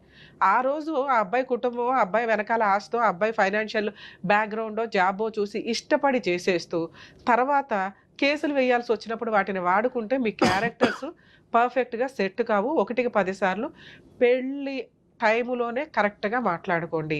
అందుకే చెప్తున్నాను, అది అబ్బాయిలు పెట్టినా అమ్మాయిలు పెట్టినా మ్యారేజ్ ఎక్స్పెన్సెస్ చెప్పుకోవడానికి బాగుంటాయి, ఎంత లాస్ అయిందో అయ్యో పాపం అని అనుకోవడానికి బాగుంటాయి తప్ప కోర్టు నుంచి రికవరీ చేసుకోవడం కుదరదు. మరి ఏం రికవరీ చేసుకోగలం? మీ మ్యారిటల్ రిలేషన్లో మీరు ఎంత సఫర్ అయ్యారు అంటే, ఒక అమ్మాయి ఇలా పెళ్లి చేసుకొని 2 వీక్స్లోనో 2 మంత్స్లోనో బయటికి వెళ్ళిపోయి వీళ్ళు ఇట్లా సెక్సువల్ అబ్యూస్ చేశారండి, ఈ అబ్బాయి సెక్స్ పనికిరాడండి, ఈ అబ్బాయి జాబ్ చేయడండి, ఈ అబ్బాయి తాగిపోతండి, వాళ్ళ నాన్న ఇట్లా అండి, వాళ్ళ అమ్మ ఇట్లా అండి అని వేసే కేసులు నార్మల్ కేసులు. ఒకప్పుడు ఒక 10 years బ్యాక్ మనం చూస్తే 498 కేసు పెడితే ఇమ్మీడియట్గా అత్తమామలు, హస్బెండ్, ఆడబడుచులు, పెద్ద మనుషులు అందరినీ జైలుకి తీసుకెళ్లేవాళ్ళు. ఫస్ట్ ఎక్కడో పెద్ద మనుషులకు కాస్త కవరింగ్ అయింది, కానీ ఇవి హార్ట్ అటాకులతో చనిపోయిన సందర్భాలు ఎక్కువ ఉన్నాయి. ఇన్లాస్ ఎవరైతే అత్తమామలు ఉంటారో వాళ్ళే హెల్త్లు బాగోవు. ఒకప్పుడు మనం పోలీస్ స్టేషను కోర్టు అంటే ఒక అవమానంగా ఫీల్ అయ్యే స్టేజ్, మనకి ఎప్పుడైనా అన్యాయం జరిగితే వెళ్ళే స్టేజ్ నుంచి టైం పాస్కి పెళ్లి చేస్తే పోలీస్ స్టేషన్కి వెళ్ళే సిచ్యుయేషన్లోకి, ఆ జనరేషన్లోకి మనం వచ్చేస్తాం. సో ఈ కేసులన్నీ మిస్యూజ్ అవుతున్నాయని సుప్రీంకోర్టు నెంబర్ ఆఫ్ కేసులను ఎవిడెన్స్గా తీసుకొని ఆ అరెస్టుల్లో ఏమీ లేవు, 41 నోటీస్ ఇవ్వండి వీళ్ళకి అంటే station bail, below 3 years punishment ఏ కేసులకి కూడా స్టేషన్ బెయిల్ ఇవ్వాల్సిందే, పోలీసులు అరెస్ట్ చేయడం కుదరదు. 498 కేసు కూడా అదే. ఇక్కడ వాళ్ళు మాట్లాడుతున్న ఎలిగేషన్స్, అవి ఎలిగేషన్స్ కిందే పనికొస్తాయి. వీళ్ళు చెప్పిన కేసు కొన్ని లక్షల మందికి రిప్రజెంటేషన్ అని అనుకోండి. ఎందుకంటే ఆ అబ్బాయి మ్యారేజ్ అయిన 1 yearలో ఒక అమ్మాయి చేతిలో మోసపోయిన వ్యక్తి అని అతని ఫీలింగ్. అలాగే ఆ అమ్మాయి పోలీస్ స్టేషన్కి వచ్చి ఒక కుటుంబం చేతిలో, ఒక హస్బెండ్ చేతిలో మోసపోయాను 2 monthsలోనే అని ఆవిడ ఫీలింగ్. నిజాలు ఏంటి అంటే కోర్టు దాకా వచ్చినప్పుడు కొంతకాలం నడుస్తూ ఉంటే తెలుస్తుంది. మరి 2 months 1 year మ్యారిటల్ రిలేషన్కి మన ఇండియన్లో కోర్టు సిస్టమ్ అనేది 3 to 5 years పడుతున్నాయి కదా. మరి వీళ్ళ వాల్యుబుల్ ఏజ్ ఇవంతా కూడా మిస్ అవుతూ ఉంటాయి. అందుకే మేబీ మనకు కూడా ఈ కామన్ కోడ్ కానీ ఇవన్నీ వచ్చినప్పుడు వీటిని బిలో 2 years కేసులన్నింటినీ అంటే బిలో 2 yearsలో విడిపోయే కేసుల్ని ఒక రకంగా ట్రీట్ చేయడం ఇవన్నీ కామన్గా వచ్చినప్పుడు ఈ మ్యారిటల్ డిస్ప్యూట్స్కి సంబంధించి సఫర్ అయ్యే వ్యక్తుల్ని ప్రొటెక్ట్ చేయగలుగుతాం మనం. ఇక్కడ అమ్మాయికి ఇప్పుడే పెళ్లి చేసుకోవడం అవసరం లేకపోతే ఖచ్చితంగా కేసు చాలా సంవత్సరాలు నడిపించడానికే చూస్తుంది. కానీ 2 months మ్యారిటల్ రిలేషన్ కేసులో ఒక ఆడపిల్లని ఇస్తున్నప్పుడు కానీ, ఒక మగపిల్లాడిని పెళ్లికి కూర్చోబెట్టేటప్పుడు కానీ దయచేసి బోత్ సైడ్స్ పేరెంట్స్ని రిక్వెస్ట్ చేస్తున్నాను. ముందు పెళ్ళంటే ఏంటి, ఒక పార్ట్నర్ మనల్ని నమ్ముకొని మన ఇంట్లోకి వస్తుంటే, లేదా మనం ఒక పార్ట్నర్ని తెచ్చుకుంటుంటే ఆ అమ్మాయితో ఎలా బిహేవ్ చేయాలి, ఆ హస్బెండ్తో ఎలా బిహేవ్ చేయాలని బేసిక్ నేర్చుకోండి. ఏమీ నేర్చుకోకుండా అమ్మ వాళ్ళ ఇంట్లో కాలు మీద కాలు వేసుకొని పాలు తాగేసి నిద్రపోయి వీళ్ళేమో నెట్లో ఎత్తుకుంటూ ఇంతే కాదు, ఇది కాదు లైఫ్. ఒక అమ్మాయి ఆ ఇంటి మహాలక్ష్మి, ఆడపిల్ల అంటేనే మహాలక్ష్మి, ఇంకంతే. అలాంటి మహాలక్ష్మి మన ఇంటికి వాళ్ళు పంపిస్తున్నారు. ఆ మహాలక్ష్మి ఈ ఇంటికి మళ్ళీ మహాలక్ష్మి అవ్వాలి. ఏంటి టైంపాస్ పంచాయతీలు నేర్పించి పంపించండి. భర్తతో ఎట్లా ఉండాలి, మీ వైఫులతో మీరు కాపురాలు చేస్తున్నారుగా, మీ అమ్మలు కాపురాలు చేసుకున్నారుగా, మీ నాన్నలు కాపురాలు చేశారు. ఇది మీ పిల్లల జనరేషన్కి వచ్చేసరికి స్పాయిల్ అయిపోతుంది. మీ ఇళ్లలో మగపిల్లలు ఉంటే మీకు ఖచ్చితంగా అర్థం అవ్వాలి. కర్మ ఏంటంటే ఇక్కడ ఆడపిల్ల ఉంది, అక్కడ మగపిల్లోడు ఉన్నాడు, అయినా వీళ్ళ బాండింగ్స్ అనేవి చాలా స్పాయిల్ అయిపోయాయి. చాలా మేజర్ పాయింట్స్, వాళ్ళ దృష్టిలో వాళ్ళ కరెక్ట్, వీళ్ళ దృష్టిలో వీళ్ళు కరెక్ట్. సో ఆడపిల్లలకి పెళ్ళిళ్ళు చేసి పంపించేటప్పుడు 1కి 100 సార్లు ఒక కుటుంబంలోకి వెళ్తున్నప్పుడు ఆ అమ్మాయి వెళ్తుంది అంటే భర్త, అత్తమామలు, కుటుంబ సభ్యులు ఉంటారు. వాళ్ళకి నేర్పించి పంపించండి. పనమ్మాయి కింద కాదు, ఆ ఇంటి మహాలక్ష్మి లాగా వెళ్తుంది, బాధ్యతలన్నీ ఉంటాయి. మీ అమ్మ ఎంత బాగా చేసిందో నువ్వు కూడా ఆ ఇంటికి వెళ్ళి మా పరువు నిలబెట్టాలి తల్లి.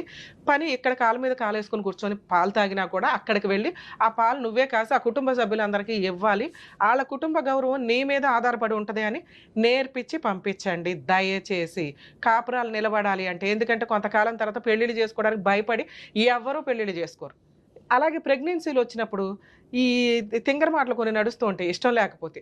సో అది ఓకే, అది వాళ్ళ పర్సనల్ విషయం. కానీ కంటిన్యూ అయ్యే ఉద్దేశం ఉంటే పిల్లలున్న కేసుల్లో అన్నెసరీగా విడిపోవద్దు, 100% కలిసి ఉండడానికే చూడండి. ఇక అబ్బాయిల విషయానికి వస్తే, ఒక పిల్ల 20 ఏళ్ళు 25 ఏళ్ళు ఒక ఇల్లు అలవాటైపోయి, చుట్టాలు అలవాటైపోయి మన ఇంట్లోకి వస్తుంది. మనం అందరం కొత్త వాళ్ళమే, ఒక్క హస్బెండ్ తప్ప. హస్బెండ్లు చేసే మేజర్ మిస్టేక్స్ ఏంటంటే, అమ్మ ఏమనుకుంటుందా, నానేమనుకుంటారా అని ఆ అమ్మాయితో టైం స్పెండ్ చేయరు, ఆ అమ్మాయితో మాట్లాడరు. వీళ్ళు ఒక గ్రూప్ వేసుకొని హాల్లో కూర్చొని మాట్లాడుకోవడం. ఆ అమ్మాయి కొత్త అమ్మాయి, కలవడానికి మీ మాటలు వినటానికి ఆ అమ్మాయికి 2-3 ఇయర్స్ పైనే పడుతుంది. అటువంటి అమ్మాయి వన్స్ కోడలుగా వచ్చినాక మన ఇంట్లో పని అమ్మాయిలాగా ట్రీట్ చేసేయాలి అని అనుకుంటే మీ చుట్టాలతో కలవడం అమ్మాయికి కుదరదు. మీ పోసిబుల్ కబుర్లు అమ్మాయికి అర్థం కూడా కావు. ఆ అమ్మాయికి ఫస్ట్ వ్యక్తి భర్త. భర్తతో కొంచెం టైం మాట్లాడగలదు, మిగతా టైం ఏం చేయగలదు అంతవరకే. కొంచెం అమ్మాయిని అండర్స్టాండ్ చేసుకోండి. వచ్చి రాగానే మన పద్ధతులు నేర్చేసుకోవాలి, మన ఇంట్లో సర్దుపోవాలి, మన కుటుంబాన్ని నెత్తి మీద వేసేసుకోవాలంటే పిల్ల పిచ్చుకులు వీళ్ళంతా. వీళ్ళకేమి ఒకప్పుడు అంటే 15 ఏళ్ళకే పెళ్ళిళ్ళు, పెళ్ళి అంటేనే ఒక బొమ్మలాట దగ్గర నుంచి నేర్చేసుకొని భర్త కావాలి, అత్తమామలు కావాలి ఇట్లా ఉండేది. ఇప్పుడు అట్లా లేదు, పెళ్ళి అంటేనే భయపడిపోతున్నారు ఆడపిల్లలు. అలాంటి ఒక అమ్మాయి మన దగ్గరకు వచ్చినప్పుడు కొంత ప్రొటెక్టివ్గా చూసుకొని, మన అబ్బాయికి అవసరం, మన అబ్బాయి ఫిజికల్ నీడ్స్ తీరాలన్నా, మన కుటుంబం ముందుకెళ్ళాలన్నా, మనకి వారసులు రావాలన్నా, మన ఆస్తి వేస్ట్ అయిపోకుండా ఉండాలన్నా అమ్మాయి అవసరం కాబట్టి, కోడలు అవసరం కాబట్టి, కోడలు అపురూపం అనుకొని ముందే నేర్పించుకోండి. అరే ఈ కాపురం పోతే మళ్ళీ ఎవరో సెకండ్ హ్యాండ్ చేసుకోవాల్సి వస్తుంది, అప్పుడైనా ఇదే పంచాయతీ కదా, ఆ సర్దుకునేదేదో ఇప్పుడే సర్దుకుందాం అని ముందుగా ఆలోచించి అబ్బాయిల్ని ప్రిపేర్ చేసి ఉంచండి. ఆ అబ్బాయికి భార్య తర్వాతే తల్లిదండ్రులు, భార్య, ఆయన పిల్లలు, ఒక కుటుంబం, ఇంతే. తల్లిదండ్రులు నచ్చకపోతే అబ్బాయి కాపురం కోసం దూరంగా ఉండడానికి కూడా వెనకాడొద్దండి. ఎందుకంటే కాపురం పోయినాక అబ్బాయి మీ ముందు ఉండి ఉపయోగం ఏముంది?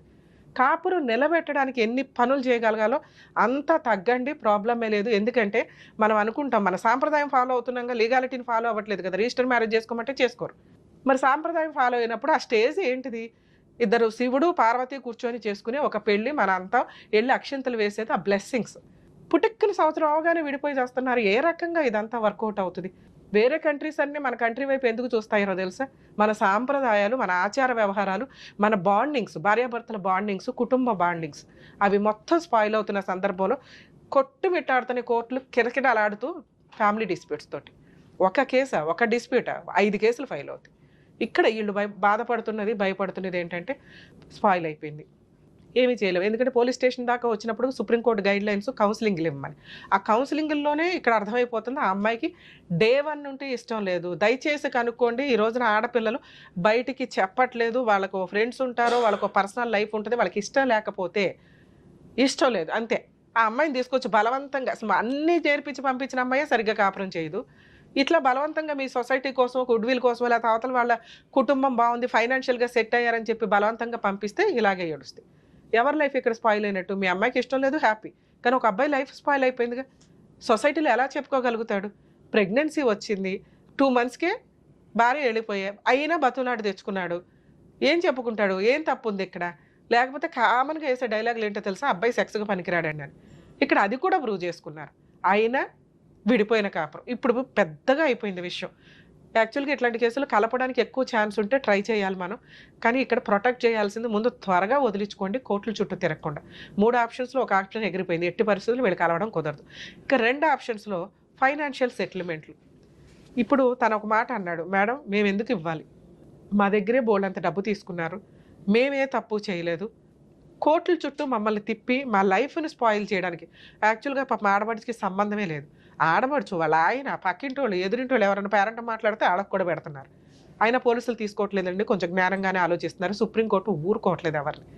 ఒకవేళ అలాంటి ఎవరి పేర్లైనా పెడితే హైకోర్టు క్వాష్ పిటిషన్ వేసుకోండి, వాళ్ళ పేర్లు తీసేస్తారు. ఆ అబ్బాయి అమ్మ నాన్న తప్ప మిగతా వాళ్ళ మీద కేసులు పెద్దగా ఎంటర్టైన్ అవ్వవు. ఎప్పుడు ఎంటర్టైన్ అవుతాయి అంటే ఒకే షెల్టర్లో వాళ్ళు ఉంటే కొంత ప్రూవ్ చేసుకోండి అంటారు. కానీ హస్బెండ్ని వదిలేసి మిగతా వాళ్ళందరికీ డిస్పెన్స్ చేస్తారండి హైకోర్టులో క్వాష్ పిటిషన్ వేసుకుంటే, రెగ్యులర్గా కోర్టుకు వెళ్లకుండా. అంటే ఒక 50 సార్లు కోర్టుకు వెళ్ళాల్సి వస్తే ఒక 5 సార్లు వెళ్తే చాలు, మిగతా టైం అంతా మీ ఇంట్లో కూర్చోవచ్చు. కానీ కోర్టుల చుట్టూ తిరిగితే వచ్చే న్యాయానికి మన వాల్యుబుల్ టైము, ఫైనాన్షియల్, కరెక్ట్ అడ్వకేట్లు దొరకపోతే సినిమా, ఇవన్నీ ఉంటాయి. కాబట్టి కొంచెం సెటిల్మెంట్లకి వెళ్ళండి, మీ ఏజ్ని స్పాయిల్ చేసుకోవద్దనే చెప్తాం. ఇక్కడ సెటిల్మెంట్ ప్రాసెస్ కూడా మనం మాట్లాడదాం. వీళ్ళ అదృష్టమో వీళ్ళ కర్మో, అక్కడ డిపార్ట్మెంట్కి సంబంధించిన వ్యక్తి ఇప్పుడు ప్రజెంట్ ఏఎస్ఐ క్యాడర్లో ఉన్న మాంగారు వదిలేస్తారా? ఇదో బిజినెస్ లాగా అది ఎవరైనా కానీ అట్లాగే నడుస్తున్న పంచాయతీ. ఫైనాన్షియల్ సెటిల్మెంట్లు చెయ్యమని ఏ కోర్టు చెప్పదండి. ఈ కేసులో 100% ఆ అమ్మాయికి చిల్లిగవ్వ కూడా రాదు. 2 months మ్యారిటల్ రిలేషన్ కోసం ఆవిడ మెయింటెనెన్స్ కేసు వేసుకున్నా కుదరదు. ఎందుకంటే వాళ్ళు చేసిన పెద్ద మేజర్ బ్లండర్ మిస్టేక్ ఏంటంటే, ఇదిగోండి మా అమ్మాయి జాబ్ చేస్తుంది, ఇదిగోండి 12 లక్షలు పర్సనల్ లోన్ తీసుకునే అంత క్యాడర్లో అమ్మాయి ఉన్నప్పుడు అమ్మాయికి మెయింటెనెన్స్ రాదు. లోన్ అప్లై చేసేసి తీసేసుకున్నాం, ఇప్పుడు జాబ్ పోయిందన్న కోర్టు కన్సిడర్ చేస్తారండి. ఎట్టి పరిస్థితుల్లో అమ్మాయికి మెయింటెనెన్స్ రాదు. ఒక అమ్మాయి గెలిచే కేసు మీ కేసులో అదొక్కటే, అది జరిగే పని కాదు. వీళ్ళకి బుద్ధి చెప్పాలి, నాకు ఇప్పుడే అర్జెన్సీ లేదు అనుకుంటే ఆడతా పాడతా ఫైట్ చేసే కేసు. మీకేంటంటే సొసైటీలో ఉన్న అన్ని కేసులు మనయ్యేనేమో అని మరి కంగారు పడడం వల్ల వీళ్ళు ఏదైతే ఆయన ఒక కార్డు వేసుకొని తిరుగుతున్నారో అదేదో గొప్ప అని మీ ఫీలింగ్ తప్ప పెరటి చెట్టు వైద్యానికి పనికిరాదండి. అలాగే ఆయన ఏమీ చేయలేడు ఈ కేసుల్లో. ఒక నార్మల్ ఫాదర్ అమ్మాయి తరపున వెళ్ళిన వ్యక్తికి ఉన్న రెస్పెక్ట్ కంటే వీళ్ళకి తక్కువే ఉంటుంది. వీళ్ళు పోలీస్ స్టేషన్లకో కోర్టులకో వెళ్ళి బతులు ఆడుకోవడానికి ఇబ్బంది పడతారు. అర్థమవుతుందా? మీకు ఆ లాజిక్ తెలియట్లా. ఫోన్ చేసి మా అమ్మాయికి వేసేయండి అంటే ఒకరోజు ఎంటర్టైన్ చేస్తారు, 2వ రోజు ఎంటర్టైన్ చేస్తారు, 3వ రోజు చీప్గా చూస్తూ ఉంటారు. అరే ఈ కాపురాన్ని ఏదో సెటిల్ చేసుకోలేకపోయాడు, కేసుల దాకా వస్తే. ఎందుకంటే కోర్టులో మీకు అది ప్లస్ పాయింట్. డిపార్ట్మెంట్ మామగారు ఏమన్నా చేసి ఉండొచ్చు, ఆ రకంగా మీకు ప్లస్ పాయింటే, అది మైనస్ కాదు. 2, ఆ అమ్మాయి domestic violence case 498 case, maintenance వేస్తే వేయొచ్చు, మెయింటెనెన్స్ గెలవదు, 498 గెలవదు, డొమెస్టిక్ వైలెన్స్ గెలవదు. ఇప్పుడు మీరు చెప్పినవి నిజాలైతే. Next divorce case. ఆ అమ్మాయి రాను అంటుంది కాబట్టి 1 year కంప్లీట్ అయింది, మీరు డైవర్స్ వేసుకోండి. మేడం మరి సెటిల్మెంట్ బెటర్ అన్నారు కదా, మీరు ఏ రకంగా సెటిల్మెంట్ బెటర్ మేడం, మేము న్యాయ పోరాటం చేయాలనుకుంటున్నాం. ఈ న్యాయ పోరాటం చేయడానికి మీకు మంచి లాయర్ కావాలి, దానికి కొంత ఎక్స్పెన్సెస్ అవుతాయి, మాకు ఇదే బెటర్ మేడం అంటే తక్కువ 2-3 yearsలో మీ కేసు అయిపోతుంది. అర్థమవుతుందా? క్లోజ్ అవుతుంది. ఇలాంటి వాళ్ళకి ఇవ్వకూడదని నా ఉద్దేశం కూడా. ఎందుకంటే ఊరికే పెళ్ళిళ్ళు చేసుకొని అటు అంటే అవ్వదు కదా. ఎందుకు నీకెంత ఖర్చు అయిందో వాళ్ళకి అంతే ఖర్చు అయింది. కానీ ఇక్కడ కొన్ని చిన్న లూప్ హోల్స్ మాట్లాడుకుంటే, ఆ అమ్మాయి ఫిజికల్గా కొంత మీతో పిల్లల్ని కనటానికి కూడా ఇదయ్యింది. అలాగే ప్రాపర్టీ గురించో ఇంకొకటి గురించో వాళ్ళ అబద్ధాలు చెప్పినప్పుడు మీరు కూడా కొంత అడిగారు. అడగటం మీ హక్కే. పెళ్ళిళ్ళ టైంలో మీరు ఏది మాట ఇస్తారో అది పెళ్లి టైంకి చేసేయండి. ఆ విషయాల మీద గొడవలు పడి అనవసరంగా కాపురాలను నాశనం చేసుకోవద్దు. పెళ్ళప్పుడు ఏదో ఎచ్చులుగా చెప్తారు, మేము ఇది ఇస్తాం అది ఇస్తామని. పెళ్లి టైంకి ఇచ్చిపడేయాలి. అది దాన్నే స్త్రీధనం అంటారు. ఆ పిల్ల తీసుకొని వెళ్ళటం అనేది ఆ టైంకి ఆ అమ్మాయికి ఇష్టం. అప్పుడు వదిలేసి తర్వాత ఇస్తాము అంటే ఖచ్చితంగా అవతల వాళ్ళు అరే నువ్వేం తెచ్చుకోలేదేంటి అని సరదాగా అన్నా కూడా అదొక అవమానంగా ఫీల్ అయిపోయి, ఆ రోజు మీ నాన్న అన్నాడు కదా అదేదో ఇస్తాం 1/2 ఎకరం 1/4 ఎకరం అన్నారు, తెచ్చుకోలేదు ఏంటి అంటే ఇదిగోండి అడిషనల్ డౌరీకి నన్ను హెరాస్ చేశారు. ఇవి కరెక్ట్ కాదు. ఒకసారి పెళ్లిలో మీరు మాట్లాడుకుంటున్నారంటే పెళ్లిలో ఇచ్చేయడానికే చూడండి. అబ్బాయి తరపు వాళ్ళు తల్లిదండ్రులు ఎవరైతే ఉన్నారో కొంచెం లాజిక్ ఆలోచించండి. పెళ్లి ఇంకో 10 రోజులు పోస్ట్ పోన్ చేసుకోండి, కానీ లేదా వద్దు అనుకోండి, మాకేం వద్దు అమ్మాయి వస్తే చాలు. ఏదైనా కావాలి వాళ్ళు ఇస్తాము అంటే ఆ టైంకి ఇవ్వండి. స్టార్టింగ్లో మాట్లాడిందే పర్ఫెక్ట్, తర్వాత మాట్లాడేదంటే హెరాస్మెంట్ కిందకి వెళ్తుంది. కొంచెం ఈ లాజిక్ మిస్ అవ్వకండి ఎవరు కూడా. సరే, ఇక్కడ మీరు భయపడింది ఏదైతే ఉందో మీరు 100% మీ కష్టం ఏంటో తెలియజేశారు. మీలాంటి వాళ్ళే బయట బోల్డ్ మంది ఉన్నారండి. వాళ్ళకి ఒక అవేర్నెస్ నిజంగా ఆ పుణ్యం అంతా మీకు యాడ్ అవుతున్నట్లు లెక్క. ఎందుకంటే ఇది నార్మల్ కేసు. మీకున్న ఫైనాన్షియల్ కెపాసిటీకి మీరు మంచి లాయర్ని పెట్టుకుని కూడా ఫైట్ చేయొచ్చు. కానీ జనాలకు తెలియాలి మేము ఎంత సఫర్ అవుతున్నాము, ఇలాంటి వాళ్ళు ఎంత సఫర్ అవుతున్నారని మీరు ముందుకొచ్చి మీ వాయిస్ రేస్ చేసి చెప్పినందుకు నిజంగా హ్యాట్స్ ఆఫ్. ఎందుకంటే మీ అబ్బాయి చాలా రెస్పెక్ట్ ఇస్తున్నాడు తండ్రికి, కుటుంబానికి. అలాంటి పిల్లోడిని ఎంత జాగ్రత్తగా చూసుకోవాలని సొసైటీ చూసిన వ్యక్తిగా రెస్పాన్సిబిలిటీ మీకు ఉండాలి. తండ్రి దగ్గర కూర్చోనో లేకపోతే డిప్రెషన్లోనో మీకు మీ ఏరియాలో మేబీ తాగుడు కామన్గా అయి ఉండొచ్చు, కానీ అది పండగల టైంలోనే. మిగతా టైము డిప్రెషన్ వచ్చినప్పుడు తాగుకుంటూ కూర్చుంటే ఆ పిల్లోడి వయసు ఎంత? అబ్బాయిని చేసుకోవాలి అంటే అబ్బాయి పర్ఫెక్ట్గాను హెల్దీగాను ఉండాలి కదా. మీ ఏజ్కి వచ్చేసినాక మీరు తాగితే పర్లేదు, కానీ అతని బాధలో తట్టుకోలేని పరిస్థితులు ఎవరికి చెప్పుకోవాలో అతనికి అర్థం కావట్లే. అలాంటి సీన్ ఆ పిల్లోడికి రావద్దు. ఎందుకంటే ఈ రోజున అలాంటి పిల్లలు దొరకట్లే. అంత పద్ధతిగా పెరిగి నాన్న మమ్మల్ని కొట్టి పద్ధతిగా పెంచాడండి అనే సిచ్యుయేషన్లో అతను పర్ఫెక్ట్గా పెరిగిన వ్యక్తిని అతన్ని మిస్యూజ్ చేస్తే ఎట్లా మనం? ఇక లీగల్ ఇష్యూస్కి వస్తే సార్, అతను ఏమీ చేయలేడు, కంగారు పడొద్దు. ఈ కేసులో సెటిల్మెంట్ వద్దని నేను ఎంత బాగా చెప్తున్నానో, మిమ్మల్ని ప్రొటెక్ట్ చేయడం, మీ అబ్బాయిని ప్రొటెక్ట్ చేయడం అవసరం కాబట్టి ఒకవేళ 1 yearలో అయిపోయే కేసులు అయితే ఫైటింగ్ చేయమని అంటాం. మనకి కామన్ కూడా వచ్చే వరకు ఈ తలనొప్పులు తగ్గవు. ఇతను డిప్రెషన్లోకి వెళ్ళిపోతాడేమో అని నా బాధ. ఎందుకంటే ఏ తప్పు చేయకుండా 3 కేసులు కోర్టుల చుట్టూ తిరగడం అంటే మామూలు విషయం కాదు. ఎందుకంటే మీ ఫ్యామిలీ మెంబర్స్ ఎవరు తిరగాల్సిన అవసరం లేదు. ఇందాక నేను చెప్పాను, హైకోర్టులో క్వాష్ పిటిషన్ వేసుకుంటారు. ఇతను కూడా అవసరం. కానీ అడిగే వాళ్ళు ఒకళ్ళు ఉంటారు, ఏం జరిగిందిరా కేసు ఏమైందిరా అని. పిల్లాడు ఇంపార్టెంట్ కాబట్టి కొంచెం ₹1 అటు ఇటుగా వాళ్ళు ఒక రీజనబుల్ ఫిగర్కి వచ్చారు, మీరు ఫిగర్ చెప్పండి, ఆ ఫిగర్కి వచ్చేదాకా ఫైట్ చేయండి. ఆ ఫిగర్కి వాళ్ళు వస్తే ₹1 అటు ఇటు అనుకుని, ఎందుకంటే మీరు ఫ్రెండ్షిప్లోనే ఎక్కువ పెట్టేశారు. పిల్లాడిని కాపాడుకోవడం కోసం పెట్టరా? అనవసరంగా డబ్బు తీసుకున్న వాళ్ళు ఎవరు బాగుపడరు. దీనికి ఒక రీజనబుల్గా మీరు ఇష్టపూర్వకంగా ఒక ఫిగర్ అనుకొని మ్యూచువల్ డైవర్స్కి వెళ్ళిపోవడం బెటర్. లేదు రావట్లేదు మేడం, వాళ్ళు ఎంత అంటున్నారో అక్కడే కూర్చుంటున్నారు, ఫైటింగే చేయండి సార్. 100% అన్ని కేసులు మీరు గెలుస్తారు, తక్కువ రీజనబుల్ ఫీజెస్ తోటి. ఆ రీజనబుల్ ఫీజెసే అవ్వకుండా చూడండి అనేది. అక్కడ ఇచ్చేదేదో ఇక్కడ ఇస్తే పిల్లోడు సేవ్ అయిపోతాడు. మీ కేసులో నేను మ్యాక్సిమం అనుకోవడం 5 to 10 వరకు కూడా రీజనబుల్ ఫిగరే అని. వాళ్ళు 50 అడిగారు, 1 CR అడిగి ఇవన్నీ నామకే వాస్తే వ్యవహారాలు. కానీ కోర్టు దగ్గర వచ్చినాక ఏమీ చేయలేమని వాళ్ళకి అర్థమవుతుంది. మీకు ఎంత లీగల్ ఎక్స్పెన్సెస్ అవుతాయో అందులో 3 వంతులు వాళ్ళకే అవుతాయి. ఒక 498 కేసు వాళ్ళకి ఫ్రీ కేసు ఏమో, కానీ డొమెస్టిక్ వైలెన్స్, మెయింటెనెన్స్లు ఇవన్నీ వేయాల్సి వస్తే, డైవర్స్ కేసులు ఇవి ఫైల్ చేయాల్సి వస్తే ఆటోమేటిక్గా అవుతుంది.